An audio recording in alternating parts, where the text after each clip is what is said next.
الحمد لله رب العالمين والصلاة والسلام على سيد المرسلين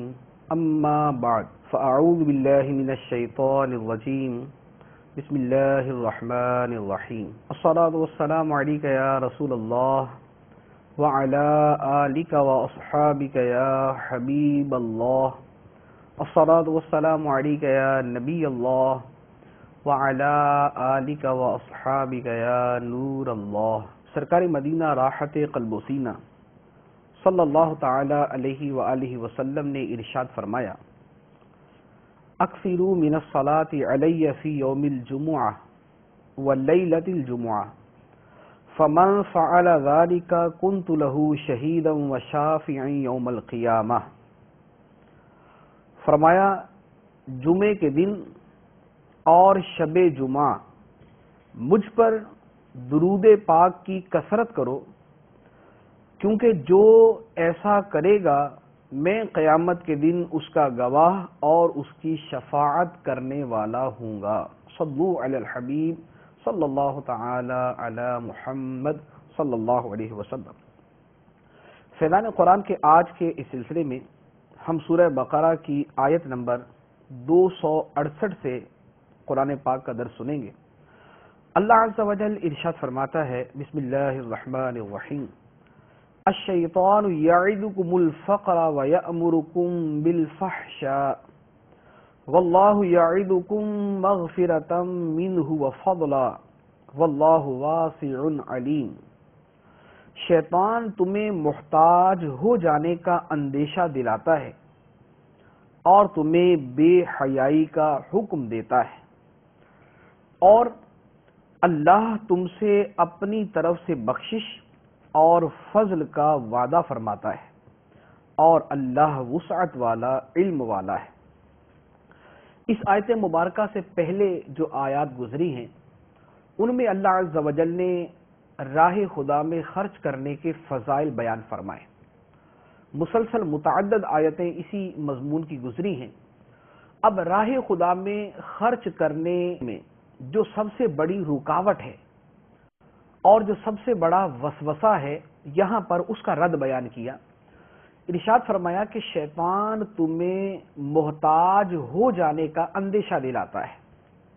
کہ اگر تم نے اللہ کی راہ میں خرچ کیا تو تمہارا مال تو لوگوں کے پاس چلا جائے گا، اور تمہارا مال اتنا کم ہو جائے گا جتنا تم اللہ کی راہ میں دو گے تو تم محتاج ہو جاؤ گے، تمہیں ضرورت پڑ جائے گی. آئندہ یہ اگر مال تم اللہ کی راہ میں خرچ نہ کرو تو تمہارے کام آئے گا. تو شیطان اس طرح کے وسوسے ڈالتا ہے اور اس طرح کی موہوم امیدیں دلاتا ہے. تو اس کے بارے میں فرمایا کہ شیطان تمہیں فقر سے ڈراتا ہے، محتاجی اور غربت سے ڈراتا ہے، اور تمہیں بے حیائی کا حکم دیتا ہے، برے کاموں کا حکم دیتا ہے، گناہوں کا حکم دیتا ہے، اور بے حیائی کے کاموں کا حکم دیتا ہے. اور اس کے مقابلے میں اللہ عز و جل تمہیں کس بات کا وعدہ عطا فرماتا ہے؟ فرمایا واللہ یعدکم مغفرۃ منہ وفضلا. اللہ تعالیٰ تمہیں اپنی بخشش کا وعدہ دیتا ہے اور تمہارے اوپر فضل فرمانے کا وعدہ دیتا ہے. یعنی شیطان نے غربت سے ڈرایا تو اللہ عز و جل نے فرمایا کہ اگر تم راہ خدا میں خرچ کرتے ہو تو اللہ تعالیٰ تمہاری مغفرت فرمائے گا. تو گویا راہ خدا میں خرچ کرنا یہ تمہارے لیے نقصان دہ نہیں بلکہ تمہارے لیے اس اعتبار سے نہایت ہی مفید ہے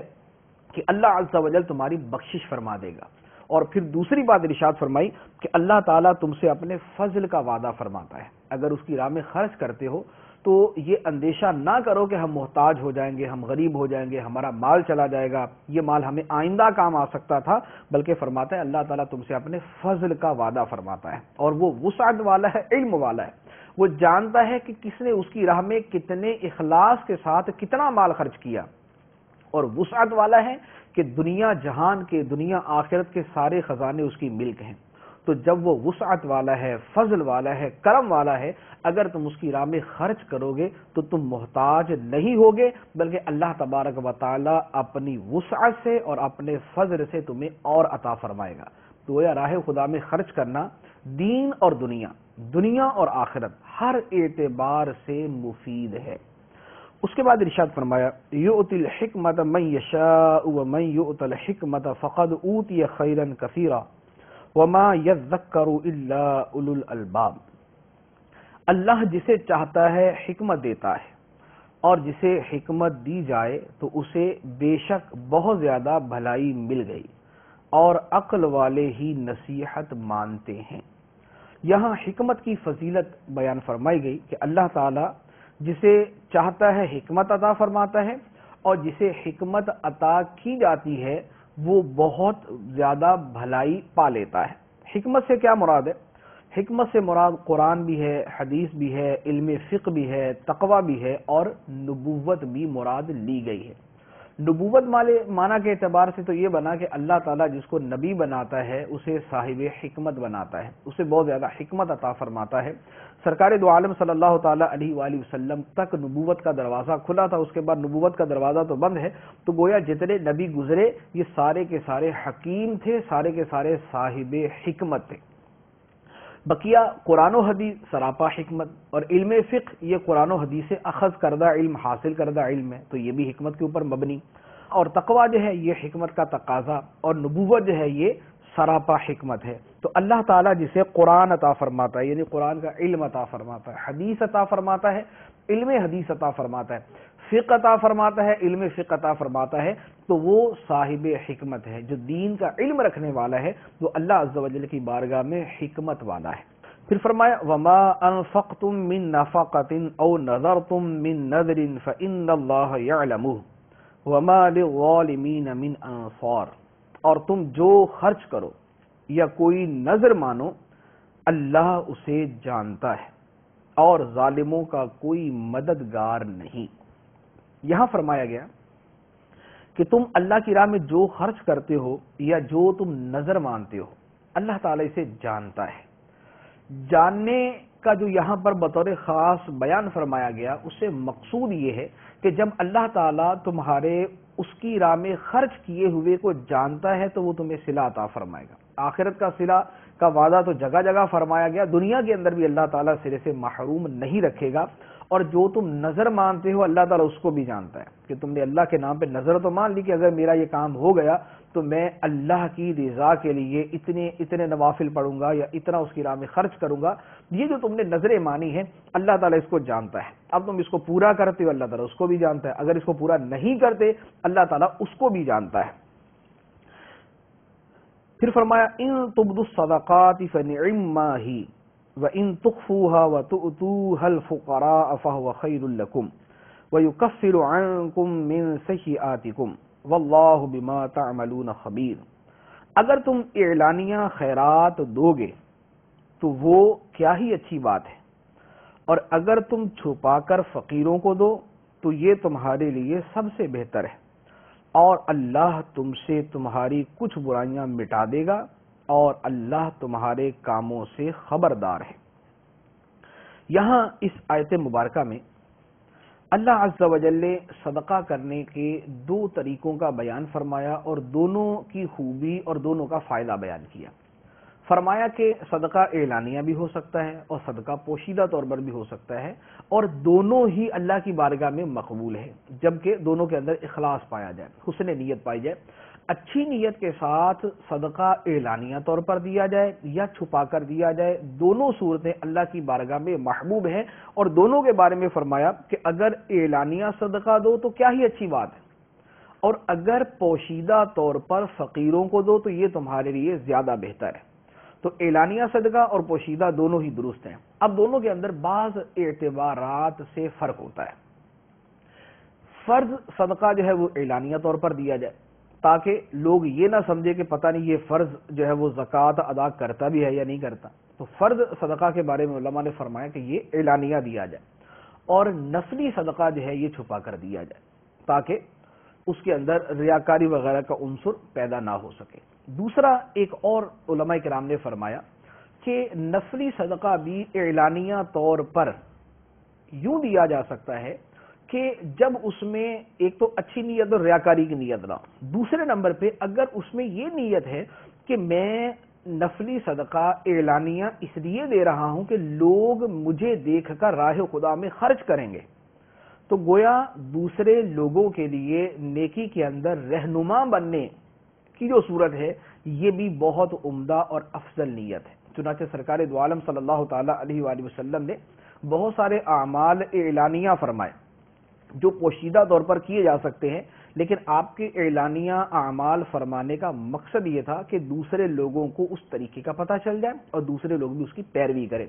اسی طرح سیدنا صدیق اکبر رضی اللہ تعالیٰ عنہ، سیدنا عمر فاروق رضی اللہ تعالیٰ عنہ، سیدنا عثمان غنی رضی اللہ تعالیٰ عنہ اور دیگر کئی اکابر صحابہ کرام کے بارے میں واقعات موجود ہیں کہ انہوں نے دیگر صحابہ کے سامنے سرکار کی بارگاہ میں اپنا جو خیرات اور جو بھی مال تھا وہ پیش کیا۔ تو ان کے اس مال پیش کرنے کے اندر ایک حکمت یہ بھی تھی کہ انہیں دیکھ کر دوسرے صحابہ کرام کو نصیحت ہو، دوسروں کو بھی رغبت ہو اور وہ بھی راہ خدا میں خرچ کرے۔ اور اگر کوئی آدمی اس لیے اعلانیہ صدقہ کرتا ہے کہ اسے دیکھ کر دوسرے لوگ بھی یوں صدقہ کریں، اس نیت سے کرتا ہے، تو اب اسے دیکھ کر جو آدمی راہ خدا میں خرچ کرے گا ان کا ثواب بھی اللہ عز و جل اس کو عطا فرمائے گا، کیونکہ یہ نیکی پر رہنمائی کرنے والا ہے، یہ نیکی کی طرف لوگوں کو لے جانے والا ہے اپنے عمل کے ذریعے، تو ان کے عمل کا ثواب بھی اللہ عز و جل اس کو عطا فرمائے گا۔ تو اگر یہ اندیشہ ہے کہ میں اعلانیہ صدقہ کروں گا تو ریاکاری میرے اندر پیدا ہو جائے گی، تو پھر بچنا چاہیے، پھر بچنے کا حکم اس کے لیے ضروری۔ اور اگر اس نیت سے وہ اعلانیہ خرچ کرتا ہے کہ دوسرے لوگوں کو رغبت پیدا ہو اور دوسرے لوگ بھی جو ہے وہ میرے پیچھے لگ کر یوں خرچ کریں، تو یہ بہت اچھی نیت ہے، اور اس نیت سے خرچ کرنا اللہ عز و جل کی بارگاہ میں نہایت ہی ثواب کا باعث ہے۔ اور اسی کے اوپر دیگر بہت سارے اعمال ہیں، ان کو قیاس کیا جا سکتا ہے۔ جیسے بعض اوقات ایسا ہوتا ہے کہ استاد یا پیر یا کوئی دینی پیشوا وہ بہت سے اعمال لوگوں کے سامنے کرتا ہے، جیسے تہجد پڑھنی ہے، تہجد گھر میں بھی پڑھ سکتا ہے، لیکن وہ استاد یا وہ شیخ یا وہ بزرگ یا وہ پیر مسجد میں آ کے تہجد پڑھتا ہے۔ اشراق چاشت گھر میں بھی پڑھ سکتا ہے، لیکن وہ مسجد میں آ کے پڑھتا ہے، اوابین مسجد کے اندر پڑھتا ہے۔ تو اس کے پڑھنے میں کیا نیت ہوتی ہے کہ اس کے استاد کے شاگرد دیکھیں گے، پیر کے مرید دیکھیں گے، شیخ کے متعلقین اور متوسلین دیکھیں گے، تو وہ بھی اپنے اس بڑے کی پیروی کریں گے۔ تو یوں دوسروں کی ترغیب کے لیے جو مشائخ اعلانیہ عمل کرتے ہیں، اس میں ان کے لیے دگنا ثواب ہے۔ لہذا اگر کوئی بزرگ، کوئی نیک آدمی، کوئی شیخ، کوئی استاد اگر اس طرح عمل کرتے ہوئے نظر آئے تو اس میں یہ معاذ اللہ بدگمانی کرنا کہ یہ ریاکاری کر رہا ہے، یہ حرام، بلکہ یہ اس میں حسن ظن رکھنا چاہیے کہ وہ دوسروں کی ترغیب کے لیے اعلانیہ طور پہ یہ عمل کر رہا ہے۔ پھر ارشاد فرمایا لیس علیک ھداھم ولکن اللہ یہدی من یشاء وما تنفقوا من خیر فلانفسکم وما تنفقون الا ابتغاء وجہ اللہ وما تنفقوا من خیر یوفى الیکم وانتم لا تظلمون۔ لوگوں کو ہدایت دے دینا تم پر لازم نہیں، ہاں اللہ جسے چاہتا ہے ہدایت دے دیتا ہے، اور اللہ کی راہ میں تم جو اچھی چیز خرچ کرو تو وہ تمہارے لیے ہی فائدہ مند ہے، اور تم اللہ کی خوشنودی چاہنے کے لیے ہی خرچ کرو، اور جو مال تم راہ خدا میں خرچ کرو گے وہ بروز قیامت تمہیں پورا پورا دیا جائے گا اور تم پر کوئی زیادتی نہ کی جائے گی۔ یہاں ایک تو راہ خدا میں خرچ کرنے کی وہی فضیلت ہے کہ تم جو خرچ کرتے ہو اللہ تعالیٰ اس کو جانتا ہے، اور جو تم خرچ کرتے ہو قیامت کے دن تمہیں اس کا پورا پورا بدلہ ملے گا، بلکہ پورا پورا بدلہ ایک تو یہ کہ جتنا خرچ کیا اتنا ملے، اللہ تعالیٰ اپنے فضل سے اس کو بڑھا کر عطا فرمائے گا، اس کو کئی گنا زیادہ کر کے عطا فرمائے گا۔ اور سرکار دو عالم صلی اللہ تعالیٰ علیہ وآلہ وسلم کو یہ ارشاد فرمایا گیا کہ لوگوں کو ہدایت دے دینا آپ کی ذمہ داری نہیں، آپ کی ذمہ داری ہے اللہ کا پیغام لوگوں تک پہنچا دینا۔ یہ قرآن پاک میں مضمون بار بار جو ہے اس کو بیان کیا گیا ہے کہ آپ کو ہم نے لوگوں کے اوپر جو ہے وہ وکیل اور کر کے مسلط نہیں کیا، بلکہ ہم نے آپ کو مبلغ، آپ کو دین کا پیغام دینے والا بنا کے بھیجا ہے۔ آپ کا کام جو ہے اللہ کا پیغام لوگوں تک پہنچا دینا ہے، انہیں راہ ہدایت پر لا کر ہی چھوڑنا یہ آپ کی ذمہ داری نہیں، اللہ تعالیٰ جسے چاہتا ہے ہدایت عطا فرماتا ہے۔ تو سرکار دو عالم صلی اللہ تعالیٰ علیہ وآلہ وسلم کی جو ذمہ داری ہے، جب آپ نے اپنی وہ ذمہ داری پوری کر لی تو آپ اللہ کی بارگاہ میں ثواب کے مستحق ہو گئے۔ پھر فرمایا للفقراء الذین احصروا فی سبیل اللہ لا یستطیعون ضربا فی الارض یحسبهم الجاہل اغنیاء من التعفف تعرفهم بسیماهم لا يسألون الناس الحافا وما تنفقوا من خیر فإن اللہ به علیم۔ صدقات ان فقیروں کے لیے ہیں جو اللہ کے راستے میں دنیا کمانے سے روک دیے گئے، وہ دینی وجوہات سے زمین میں مال کمانے کے لیے چل پھر نہیں سکتے، نہ واقف انہیں ان کے سوال کرنے سے بچنے کی وجہ سے مالدار سمجھتے ہیں، حالانکہ ایسا نہیں ہے، بلکہ تم انہیں ان کی علامت سے پہچان لوگے، وہ لوگوں سے لپٹ کر گڑ گڑا کر سوال نہیں کرتے، اور تم جو خیرات کرو اللہ اسے جانتا ہے۔ اس آیت مبارکہ میں صدقات کا ایک بہترین مصرف بیان فرمایا کہ صدقات کا بہترین مصرف وہ فقراء ہیں جنہوں نے اپنی جانوں کو جہاد اور طاعت الہی کے لیے روک رکھا ہے۔ یہ آیت مبارکہ اہل صفہ، اصحاب صفہ کے بارے میں نازل ہوئی، جن کی تعداد 400 کے لگ بھگ تھی۔ یہ وہ غریب صحابہ کرام تھے جو مکہ مکرمہ سے مدینہ منورہ ہجرت کر کے حاضر ہوئے۔ یہاں نہ ان کا مکان، نہ ان کا کنبہ قبیلہ، نہ ان کا خاندان، نہ ان کا کاروبار، نہ ان کے پاس مال، نہایت تنگ دستی کی زندگی یہ بسر کرتے تھے۔ دن کے وقت جہاد کے لیے حاضر رہتے، لکڑیاں وغیرہ جمع کرتے، اور رات کو عبادت میں مشغول رہتے۔ سرکار دو عالم صلی اللہ تعالی علیہ وآلہ وسلم کے سچے عاشق، دین کے سچے جانثار اور دین کے سچے مبلغین تھے۔ جہاں پر کسی کو تبلیغ کی ضرورت ہوتی یا کسی جگہ جا کے وہاں پر کوئی نیکی کی دعوت پیش کرنا ہوتی تو سرکار دو عالم ان صحابہ کرام کو بھیجتے تھے۔ آپس کے اندر جب یہ فارغ ہوتے تو علم دین سیکھنے سکھانے میں یہ مشغول رہتے، دین پڑھنا، پڑھانا، سکھانا، سورت یاد کی وہ سکھا دی، نماز کا طریقہ یاد کیا وہ سکھا دیا، یہ ان کے معمولات تھے۔ تو یہ چونکہ نہایت تنگ دستی کی زندگی بسر کرتے تھے تو ان کے بارے میں فرمایا کہ وہ فقراء جو راہ خدا میں مال کمانے سے روک دیے گئے، یہ صدقات کا بہترین مصرف، ان کے بارے میں فرمایا کہ دینی وجوہات سے زمین میں چل پھر نہیں سکتے، کیونکہ ان کو جہاد کے لیے تیار رہنا ہے، ان کو علم دین سیکھنے کے لیے مشغول رہنا ہے، ان کو راتیں عبادت کے اندر گزارنی ہے۔ اگر یہ کمانے کی طرف چلتے ہیں تو یہ ان معمولات سے یہ ہٹ جائیں گے۔ تو یہ وہ لوگ ہیں جو صدقات کے بہترین مصارف ہیں۔ اب فرمایا کہ جاہل آدمی ان کو غنی سمجھتا ہے، کیونکہ یہ مانگتے نہیں، لوگوں کے پیچھے نہیں پڑتے، گڑ گڑاتے نہیں ہیں، تو جاہل آدمی یہ سمجھتا ہے، ناواقف آدمی یہ سمجھتا ہے کہ بھئی ان کا اچھا گزارا ہو رہا ہے، حالانکہ ان کا اچھا گزارا نہیں ہو رہا ہوتا، بڑی ہی تنگ دستی اور تکلیف کے اندر وہ زندگی گزار رہے ہوتے ہیں۔ تو فرمایا کہ ان کی علامات سے تمہیں پتہ چل جائے گا کہ ان کی زندگی کیسی ہے۔ بھوک سے ان کے چہرے زرد ہوں گے، ان کی حالت پتلی ہوگی، ان کے لباس، ان کا اٹھنا بیٹھنا، ان کا رہن سہن، اس سے کچھ ایسے آثار مل جائیں گے جس سے پتہ چلے گا کہ یہ بیچارے نہایت تنگ دستی کی زندگی گزار رہے ہیں۔ جیسے ہمارے زمانے کے اندر کہا جاتا ہے کہ فلاں بڑا سفید پوش ہے۔ سفید پوش کا کیا مطلب ہوتا ہے کہ اس کا گزارا تو بڑی تنگ دستی سے ہو رہا ہے، لیکن وہ لوگوں کے سامنے ظاہر نہیں کرتا۔ ظاہری طور پہ لوگ یہی دیکھ رہے ہیں کہ بھئی بڑا اچھا اس کا گزارا ہو رہا ہے، حالانکہ ایسا اس کا گزارا ہوتا نہیں ہے، وہ پریشان ہوتا ہے۔ تو اسے کہا جاتا ہے کہ سفید پوش ہے، کہ اپنی غربت کو اس نے چھپایا ہوا، اپنی تنگ دستی اور پریشانی کو اس نے چھپا کے رکھا ہوا۔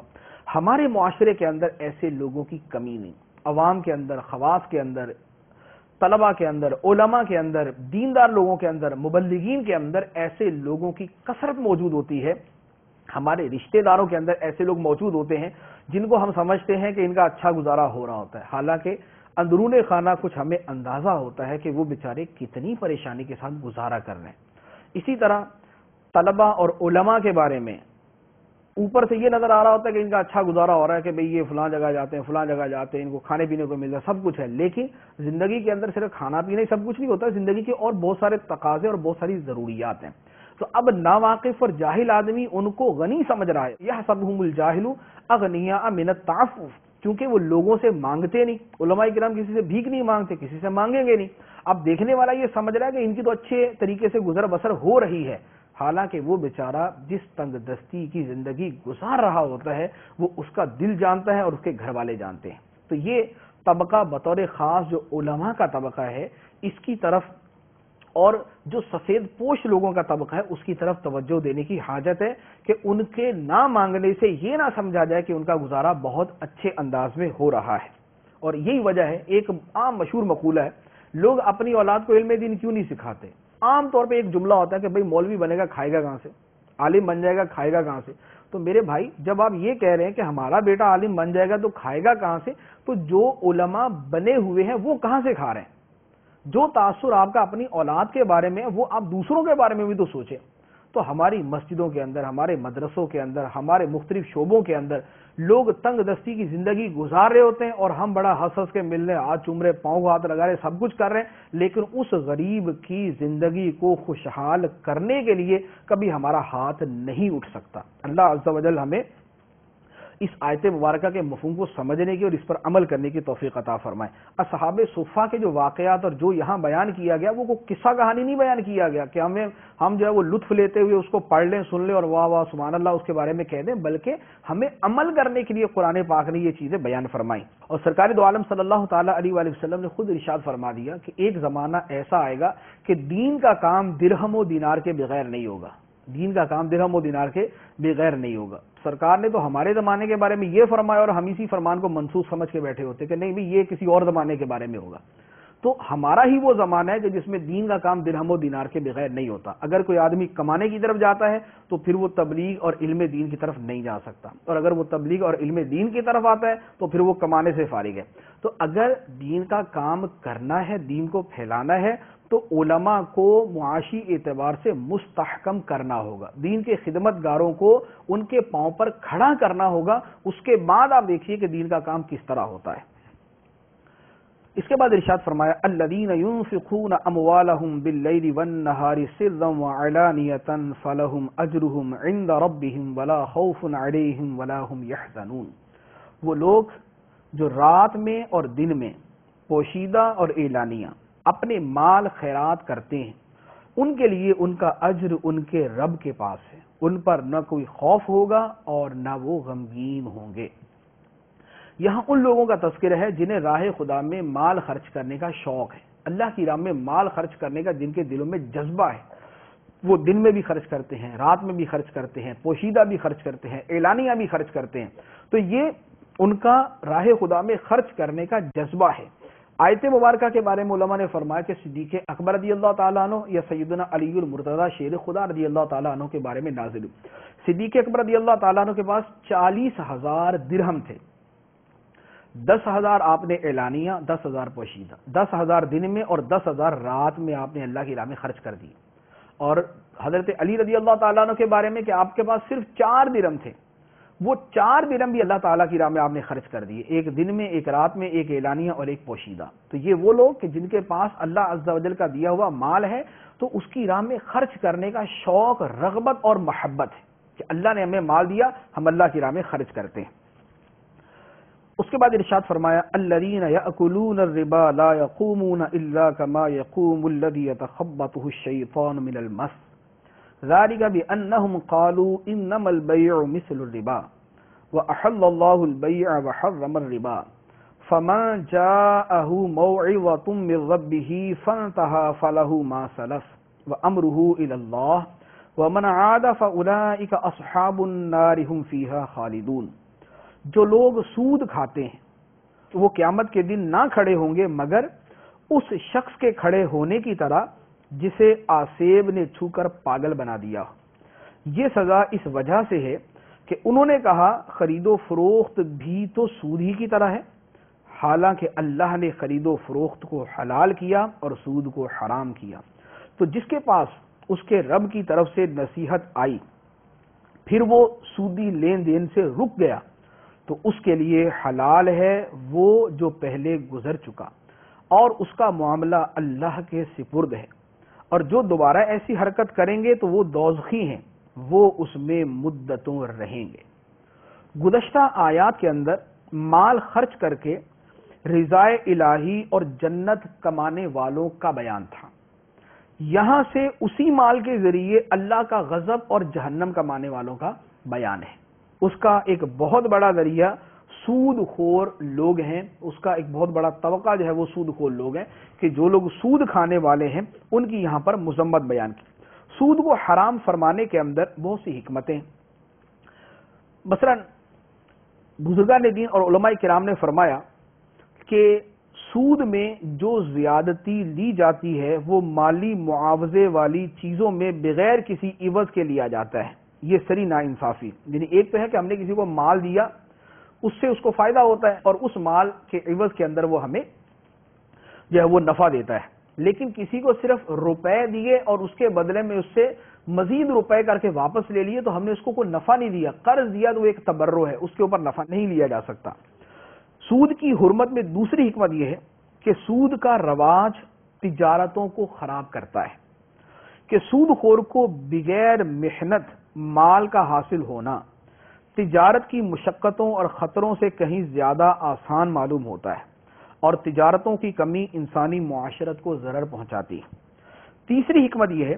کہ سود کے رواج سے باہمی محبت کے سلوک کو نقصان پہنچتا ہے، کہ جب آدمی سود کا عادی ہو جاتا ہے تو وہ کسی کو قرض حسن سے امداد پہنچانا گوارا نہیں کرتا۔ چوتھی حکمت یہ ہے کہ سود سے انسان کی طبیعت میں درندوں سے زیادہ بے رحمی پیدا ہوتی ہے،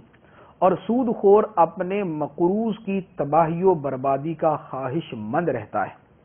سرکار دو عالم صلی اللہ تعالی علیہ وآلہ وسلم نے سود دینے والے، لینے والے، اس کے کاغذات تیار کرنے والے اور اس کے گواہوں پر لعنت فرمائی اور فرمایا کہ وہ سب گناہ میں برابر ہے۔ جو سود دے، جو لے، جو اس کے ڈاکومنٹس تیار کرے اور جو اس کے اوپر گواہ بنے، جو دستخط وغیرہ کرے، یہ سارے کے سارے سود کے گناہ میں برابر کے شریک ہیں۔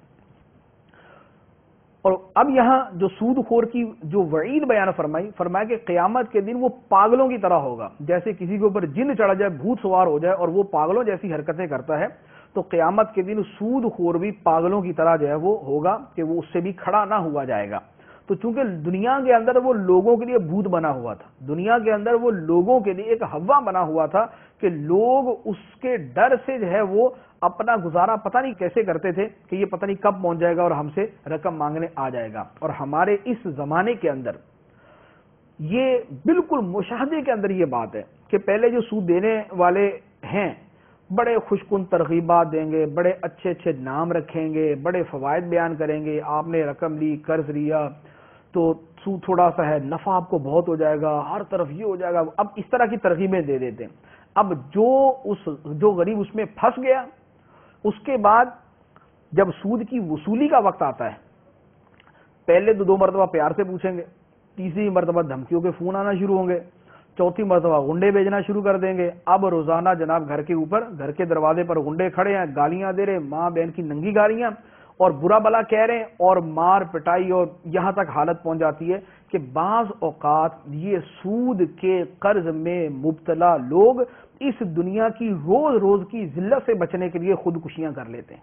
تو یہ وہ چیز ہے جس کے بارے میں قرآن نے پہلے جس کو اتنی شدت کے ساتھ حرام کر دیا تھا کہ سود کھانا، سود لینا اور دینا کتنا شدید گناہ ہے۔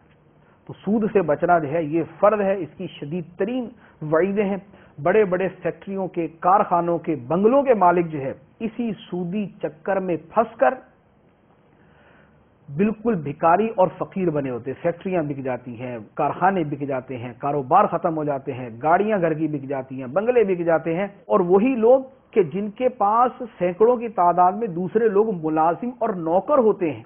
ایک زمانہ آتا ہے کہ سود کی نحوست کی وجہ سے یہی لوگ دوسروں کے پاس جا کے نوکری کر رہے ہوتے ہیں۔ تو یہ سود کی وہ لعنت ہے کہ جس کی وجہ سے آدمی یوں تباہ و برباد ہوتا ہے کہ اس کو پھر ساری زندگی جو ہے وہ سود کی نحوست کا پتہ چل جاتا ہے۔ پھر اسی آیت مبارکہ میں ارشاد فرمایا کہ وہ کفار یہ کہتے ہیں کہ انما البیع مثل الربا، تجارت سود ہی کی تو طرح ہے۔ یعنی یہ سود خوروں کا وہ شبہ ہے جو زمانہ اسلام سے پہلے سے چلتا آ رہا ہے۔ کہتے تھے کہ سود اور تجارت ایک ہی تو چیز ہے، تجارت کے اندر ہم مال دیتے ہیں اور اس کے بدلے میں نفع لیتے ہیں، سود کے اندر ہم پیسے دیتے ہیں اس کے بدلے میں نفع لیتے ہیں۔ تو اللہ عز و جل نے فرمایا کہ یہ جو کہنے والے ہیں کہ سود اور تجارت ایک جیسے ہیں، ایسا نہیں. احل اللہ البیع وحرم الربا، اللہ نے سود کو حرام کیا اور تجارت کو حلال کیا ہے. تو جب اللہ تعالیٰ نے ایک شے کو حلال اور دوسری کو حرام کر دیا تو اب وہ دونوں ایک جیسے نہیں ہو سکتے. بقیہ جہاں تک ظاہری اعتبار سے اس کا تعلق ہے کہ سود اور تجارت ایک جیسے ہیں، تو یہ بھی ہرگز ایک جیسے نہیں. وجہ یہ ہے کہ آپ غور کریں کہ تجارت کرنے سے آدمی کے حسن سلوک میں فرق نہیں آتا. آدمی سست، کاہل اور مشقت سے جی چرانے والا نہیں بنتا، بلکہ اپنے مال کو، یعنی جب تجارت کرتا ہے تو اپنے مال کو خطرے پر پیش کرتا ہے، نفع نقصان کی دونوں کی امید ہوتی ہے، دوسروں کی بربادی اور محتاجی کا آرزو مند نہیں ہوتا. جبکہ سود والا بے رحم ہوتا ہے، وہ مفت میں کسی کو رقم دینے کا تصور نہیں کر سکتا، انسانی ہمدردی اس سے رخصت ہو جاتی ہے. قرض لینے والا ڈوبے مرے تباہ ہو، یہ سود پر قرض دینے والا بہر صورت اسے نچوڑنے پر تلا رہتا ہے. تو جب سود کے اثرات یہ ہیں اور تجارت کے اثرات وہ ہیں تو دونوں ایک جیسے کیسے ہو سکتے ہیں؟ تو لہذا تجارت اور سود کو ایک جیسا کہنا جو ہے یہ سراسر زیادتی اور سراسر شریعت کے خلاف. پھر فرمایا کہ اللہ عز و جل نے جب سود کو حرام کر دیا، اب اس کے بعد فنتہا، جو رک گیا، اللہ نے سود کو حرام کیا، اب وہ سود لینے دینے سے رک گیا، فلہ ما سلف، تو اب اس کے لیے گزشتہ حلال ہے. یعنی کسی کو رقم قرض دی تھی اور اس پہ سود لیا تھا، اب یہ جو سود پہلے لیا، حرام ہونے کا حکم نازل ہونے سے پہلے جو سود وصول کیا تھا، فرمایا کہ وہ معاف. اور جو آئندہ کا معاملہ ہے تو فرمایا کہ آئندہ اب سود لینے کی ہرگز اجازت نہیں، ورنہ ومن عاد فاولئک اصحاب النار هم فیہا خالدون، جو دوبارہ کرے گا اس طرح کہ اب بھی سودی رقم لے گا تو یہ جہنمی ہے اور اسے جہنم میں مدتوں رہنا ہے. پھر مزید ارشاد فرمایا یمحق اللہ الربا ویربی الصدقات واللہ لا یحب کل کفار اثیم، اللہ سود کو مٹاتا ہے اور صدقات کو بڑھاتا ہے اور اللہ کسی ناشکرے بڑے گناہگار کو پسند نہیں کرتا. اللہ تعالیٰ سود کو مٹاتا ہے اور سود خور کو برکت سے محروم کر دیتا ہے. حضرت عبداللہ بن عباس رضی اللہ تعالیٰ عنہما سے مروی ہے کہ فرمایا کہ اللہ تعالیٰ سود خور کا نہ صدقہ قبول کرتا ہے، نہ حج قبول کرتا ہے، نہ اس کا جہاد قبول کرتا ہے اور نہ رشتہ داروں سے حسن سلوک کرنا قبول کرتا ہے. تو سود خور جو ہے، جو سود کی رقم لیتا ہے، وہ صدقہ کرے وہ قبول نہیں، حج کرے وہ قبول نہیں، جہاد کرے وہ قبول نہیں، اور رشتہ داروں سے صلہ رحمی کرے وہ بھی اللہ کی بارگاہ میں قبول نہیں. اور صدقہ کرنا جو ہے کہ جو راہ خدا میں حلال مال سے صدقہ کرتا ہے تو اللہ تعالیٰ اس کو بڑھاتا ہے. ایک کھجور کے برابر بندہ اللہ کی راہ میں صدقہ کرے تو حدیث مبارک میں کہ قیامت کے دن وہ پہاڑ کی طرح ہوگا. وہ ایک کھجور کے برابر کا صدقہ قیامت کے دن پہاڑ کی طرح ہوگا کہ اللہ عز و جل اس کو اتنا ثواب عطا فرمائے. اس کے بعد ارشاد فرمایا ان الذین آمنوا وعملوا الصالحات واقاموا الصلاة وآتوا الزکاة لهم اجرهم عند ربهم ولا خوف علیہم ولا هم یحزنون، بے شک وہ لوگ جو ایمان لائے اور انہوں نے اچھے کام کیے اور نماز قائم کی اور زکوٰۃ دی، ان کا اجر ان کے رب کے پاس، اور ان پر نہ کوئی خوف ہوگا اور نہ وہ غمگین ہوں گے. یا ایھا الذین آمنوا اتقوا اللہ وذروا ما بقی من الربا ان کنتم مؤمنین، اے ایمان والو اگر تم ایمان والے ہو تو اللہ سے ڈرو اور جو سود باقی رہ گیا ہے اسے چھوڑ دو. یہاں پہلے مخاطب کیا اے ایمان والو، پھر ایمان کا جو تقاضا ہے اس کو بیان کیا اتقوا اللہ، اللہ سے ڈرو. اس تقوی کی ایک بنیاد ہے حرام کو چھوڑنا، اور حرام میں ایک بہت بڑا گناہ سود ہے تو اس کو بیان کیا وَذَرُوا مَا بَقِيَ مِنَ الرِّبَا، جو سود باقی ہے. کسی کو 1,00,000 روپیہ قرض دیا اور اس سے ابھی جو ہے وہ 10,000 سود لے لیا، 10,000 سود لینا ہے، تو اب جو 10,000 باقی تھا اس آیت کے نزول کے وقت، نازل ہونے کے وقت، اس کے بارے میں فرمایا وَذَرُوا، اس کو چھوڑ دو، جو سود باقی ہے اس کو چھوڑ دو. ان کنتم مؤمنین، اگر تم ایمان والے ہو، اگر تم مومن ہو، اگر تمہارے دل میں ایمان کی رمق موجود ہے تو سود کو چھوڑ دو. تو یہ اللہ عز و جل کا فرمان ہمارے زمانے والوں کے لیے بھی ہے کہ اگر تم ایمان والے ہو تو سود کو چھوڑ دو. سود سے کنارہ کشی اختیار کر لو، سودی لین دین سے توبہ کر لو اور اللہ عز و جل کی بارگاہ میں رجوع کر لو. اور اگر یہ نہیں کرتے اور سود کا لین دین اور سود کا کھانا اسی طرح جاری ہے تو اس کا انجام کیا ہے؟ فرمایا فَإِن لَّمْ تَفْعَلُوا فَأَذَنُوا بِحَرْبٍ مِّنَ اللَّهِ وَرَسُولِهِ وَإِن تُبْتُمْ فَلَكُمْ رُءُوسُ أَمْوَالِكُمْ لَا تَظْلِمُونَ وَلَا تُظْلَمُونَ. پھر اگر تم ایسا نہیں کرو گے تو اللہ اور اللہ کے رسول کی طرف سے لڑائی کا یقین کر لو، اور اگر تم توبہ کرو تو تمہارے لیے اپنا اصل قرض دیا ہوا مال لینا جائز ہے،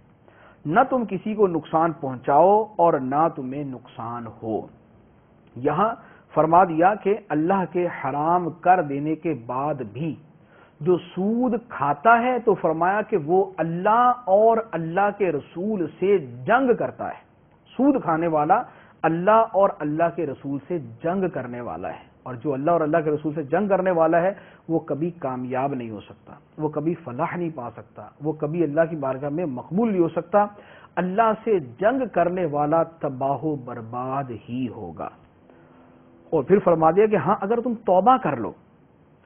تو جتنا قرض تم نے دیا تھا اتنا لے سکتے ہو. 1,00,000 روپیہ قرض دیا تھا اور 10,000 روپیہ سود مقرر کیا تو یہ 10,000 جو سود ہے یہ لینا حرام، لیکن جو 1,00,000 روپیہ قرض دیا تھا اس کا واپس لینا حلال ہے، یہ لینے کی تمہیں اجازت ہے. نہ تم ظلم کرو اور نہ تمہارے اوپر ظلم کیا جائے، نہ تم دوسروں پر زیادتی کرو نہ تمہارے اوپر زیادتی کی جائے. یعنی نہ تو تم دوسروں سے سود لے کر ان پر زیادتی کرو اور نہ اپنا بھی چھوڑ کر جو ہے وہ نہ یہ ہو کہ تمہارا بھی تمہیں اصل مال واپس نہ ملے اور تم پر زیادتی ہو. یہ آیت مبارکہ کا یہ حصہ تو سود کے سیاق و سباق کے اندر بیان کیا گیا ہے. جدا گانہ طور پر بھی اسلام کا حکم یہ ہے کہ نہ ظلم کرو نہ برداشت کرو. کسی پر ظلم کرنا تو حرام ہے، بعض اوقات ظلم برداشت کرنا یہ بھی غلط ہوتا ہے، کیونکہ جب آدمی ظلم برداشت کرتا ہے تو دوسرے کو جری کرتا ہے. ایک آدمی پہ ظلم ہوا، اس نے برداشت کیا، اس کا برداشت کرنا اس ظالم کو جری کر دیتا ہے کہ دوسرے پر ظلم کرے. تو جہاں عفو درگزر کی صورت ہے وہاں پر آدمی عفو درگزر کو اختیار کرے، لیکن جہاں پر یہ پتا ہے کہ اس پہ ظلم کے بعد یہ ظلم پھیلے گا تو وہاں پر آدمی ظالم کا ہاتھ روکے، وہاں پر اس کو ظلم سے باز رکھے، اس کے بارے میں قانونی کارروائی کر کے یا جو مناسب کارروائی ہے وہ کر کے اس کو ظلم سے باز رکھے. تو نہ ظلم کرو اور نہ ظلم برداشت کرو. اللہ عز و جل ہمیں اپنے احکامات پر عمل کرنے کی توفیق عطا فرمائے. آمین بجاہ النبی الامین صلی اللہ تعالی علیہ وسلم.